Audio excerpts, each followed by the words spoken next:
I think we needed something with a little bit more hype.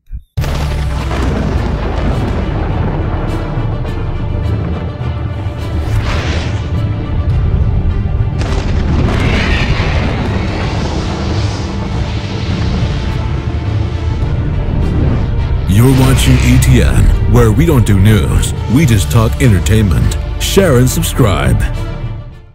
Okay, guys, welcome back. Hey, I love the ladies, but there's just too much going on right now. I needed an intro with a little bit more hype to it. It doesn't stop. It doesn't stop. So apparently, and we're going to talk about the article from Entertainment regarding Vera Farmiga and the Russell family and everything. We're going to do that in a minute. But first, Deadline is now reporting that Danai Gurira is in early conversations to star in, to be in, not star, not yet at least, as far as we know, to be in Godzilla vs. King Kong. For those of you who don't know who Danai Gurira is, she's best known for playing Michonne on The Walking Dead, and she was also in Black Panther, although I forget her character's name, but she was the one that actually survived the snap as she was holding T'Challa's hand, and then he went into dust. That's Danai Gurira. So she's right now in early talks to be in Godzilla vs. King Kong. I mean, look, to me right now, this is strategic marketing from this production team and Mike Doherty in terms of setting things up for Comic-Con. And I'm starting to think right now we're going to get something big at Comic-Con. And there can be nothing bigger than a trailer. And if they're showing Godzilla this soon, now, showing Godzilla, I had to take time to calm and, you know what I mean? Showing Godzilla is not, when you really think about it, is not a huge surprise because we already know what he looks like. The cat's been out of the bag since the 2014 movie. So it's not a big surprise that they showed him. A little bit of a surprise, but there are some definite design differences. His dorsal fins, a lot of you have been saying in the comment section, I agree, his dorsal fins are bigger. His breath does look wider. And we're going to talk about the article. There's a lot of information. But yes, Danai Gurira in early talks to be in Godzilla vs. King Kong. Amazing, amazing day today for news. It very much feels like 2013 right now because back in those days, this was around the time I used to put up videos because this is around the time I would get the articles. The only difference is I have a lot of great help now from people on the nation. And I want to take this moment to thank you guys for tagging me and pinging me, because if it wasn't for those pings and those tags, my little notifications wouldn't pop up on my phone. Because around that time of the day, my kids are here and I'm giving them dinner and we're playing and whatever. Then my wife comes home and we have dinner. So it's easy for me to miss anything. I don't have that luxury of doing the research that I used to have. But I like to have, I want to thank those guys for helping me out, supporting me. And that's why I love being on the nation. That's why it's just a great place to be. So let's talk about this article, all right, on Entertainment. And so confirmation, we talked and speculated about the time frame of the movie in 2014 till now. So they are keeping it real time. It has been 5 years past since the San Francisco incident. Vera Farmiga's character, Emma Russell, and Millie Bobby Brown's character have been kidnapped by an evil organization. So we already know from the synopsis that Monarch is not an evil organization. They're actually a good organization. So there's now an evil organization. We don't know the name. That's probably one of the big secrets in the movie. And when you consider what she was talking about and what we learned yesterday regarding her character having the potential, and this is a key word I think we've all been missing here. She said that her character has the potential to control them.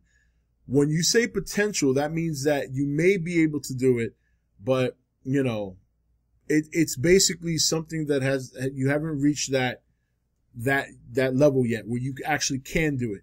You have the skill set to do it. You have the knowledge to do it, but you have yet to execute it. That's what potential means. And I think that's a very, very important phrase that people are missing. Because potential does not mean you're absolutely doing it. It means you have the capability.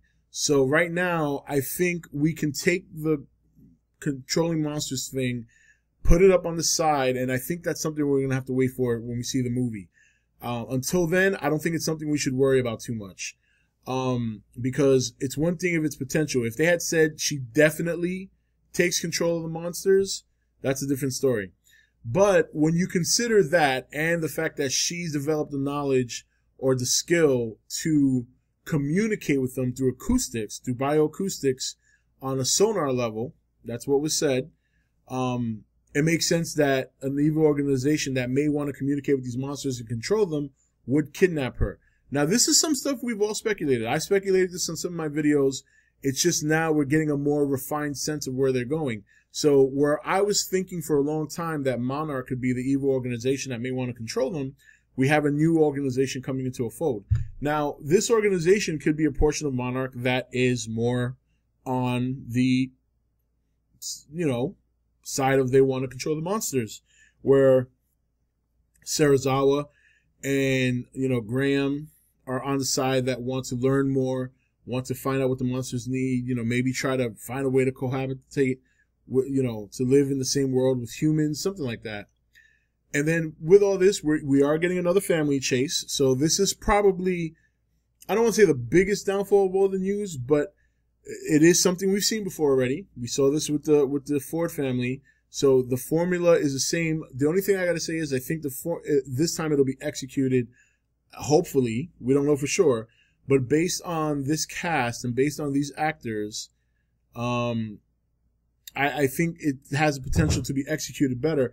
And according to this article, Kyle Chandler's character, Mark Russell, teams up with Serizawa and Graham. They're probably going in the same direction. He's going to rescue his family. They're going to stop the evil organization. So it looks like it could be an exciting, thrilling ride if done correctly, because obviously in between all that, you got the monsters.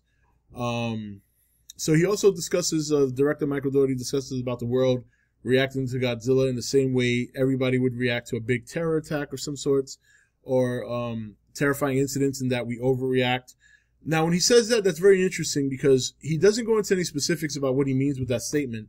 But I feel that when he says that, there's going to be a certain military response in terms of defense, people going a little bit crazy, people not being able to live with it, post-traumatic stress syndrome for some people. Not that that's obviously not an overreaction. That's something that just happens to people who go through a traumatic event, and that was a traumatic event.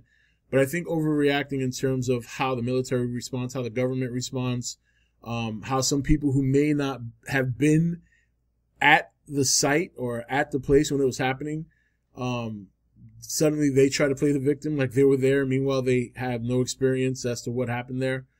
So that in those cases, I think that's what he means. So that'll be an interesting dynamic to see as well. We talked about the after effect of the 2014 movie and how that's going to play a role here, and it looks like we're going to get that. So that's something I'm very, very happy about. And this is amazing too, because these are things we were talking about in the live stream yesterday. These are things that I brought up in the live stream, things that I want to see, things that I want to know. And I'm actually getting answers to some of my questions, and this is a very good feeling. I mean, it's fun to hype up and speculate for a long period of time until you get the answers. But sometimes it's good to get the answers too, and there'll still be plenty of things to speculate on later. We don't want to speculate about everything. We actually want some answers. So the article is very, very detailed. Talking about Godzilla's breath, and of course everybody knows this because it's been in the comment section, all over the comment section. But he talks about his breath. He couldn't get into much details, but he does mention how it's a call to arms, and everybody right away is jumping on the fact that it could be calling Mothra and and Rodan to help him fight. That seems like the obvious answer. Sometimes I don't necessarily like to go for the obvious too soon. So I'm not saying that that's not it. That probably 9 times out of 10, that's probably going to be it. I like what he's talking about with Rodan. Says Rodan's going to get a lot of love. And he's going to be, he's going to be done justice. And the fact that he's talking so big about Rodan is telling me that he's going to have a heroic death. To me, that's almost a Rodan confirmed death. That's what that sounds like to me. When you start talking up a character that early in the process and you're doing him justice, and you usually talk them up because they're not going to be around very long. So you want people to pay attention to when they are there. That probably means that Rodan is going to have a very epic moment. It also means that they're not going to talk about very much Ghidorah or Mothra. I think that's going to be their big secret. Rodan, you got to give something, and Rodan's going to be the first thing to give because, again, I don't think his design is very hard to translate over from Japan. I think you have a harder time translating, obviously, Ghidorah and Mothra. So those are the two you want to be kept a secret right now, because that's the big reveal. Of course, we already know by now, through experience, no matter what it looks like, there's some people who are going to absolutely love those designs and people who are going to hate it. I am sure these people, the production team, knows that as well. So they're going to just build it up one way or the other and let the chips fall where they may when they finally reveal it. But you don't want to reveal it now, definitely. And if they do reveal it, I'll be surprised. Right now, I'm very surprised we're getting what we're getting. So this is just crazy. You know, and I'm kind of glad I delayed this video because the Danai Gurira thing, as of this recording, just dropped like 10 minutes ago. So that was crazy. So yeah, I mean, look, this is exciting stuff, man. I'm so looking forward to I mean, I can't say it enough. I know I've said it a dozen times already. But when you consider everything we've gotten today, I mean, this is very deliberate. This is very deliberate. This is the beginning of an early marketing campaign. This marketing campaign is aimed to get people fired up for Hall H next Saturday, not this Saturday, next Saturday. And if they're trying to get people this fired up, I have to believe that it's going to be for a teaser trailer, maybe a 1.5-minute trailer, possibly 2 minutes. I think we'll definitely get a shot of Godzilla. I think we'll definitely get a shot of Rodan. And I think we'll get hints of Mothra and Ghidorah. I don't think we're going to see them yet. However, if we do see them, I'm going to be very surprised and very happily surprised. And then we can talk about that and their designs.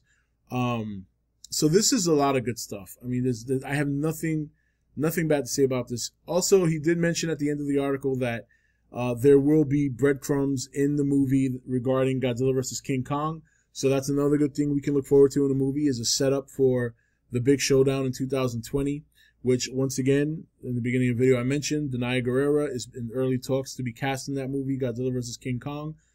She's becoming a bit of a star now in Hollywood, and it's a good timing, too, because it looks like Walking Dead is on its last leg, no pun intended.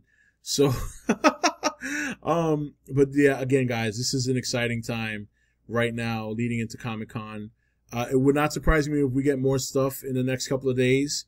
I can't see them doing all this today and then letting it die down leading into Comic-Con. We might get a couple of days of downtime. We'll probably get downtime tomorrow going into the weekend. I think probably Wednesday next week, Thursday next week, we'll get some more information, some more tidbits. And then Saturday's going to be a big day. I already have planned it. My wife is going out with the kids. My ass is going to be in this chair at 1:30, looking around wherever I can watch, whatever I can pick up on, and I'm going to be here first thing to record the video about whatever we find out. And if a trailer drops, my God, oh my God, I don't even get me started. The hype train is gone, people. If you missed it, if you stopped to get a soda, if you stopped to get your pillow, your blanket, your luggage, you missed it, but you can still get on it, really, technically. I'm just being dramatic.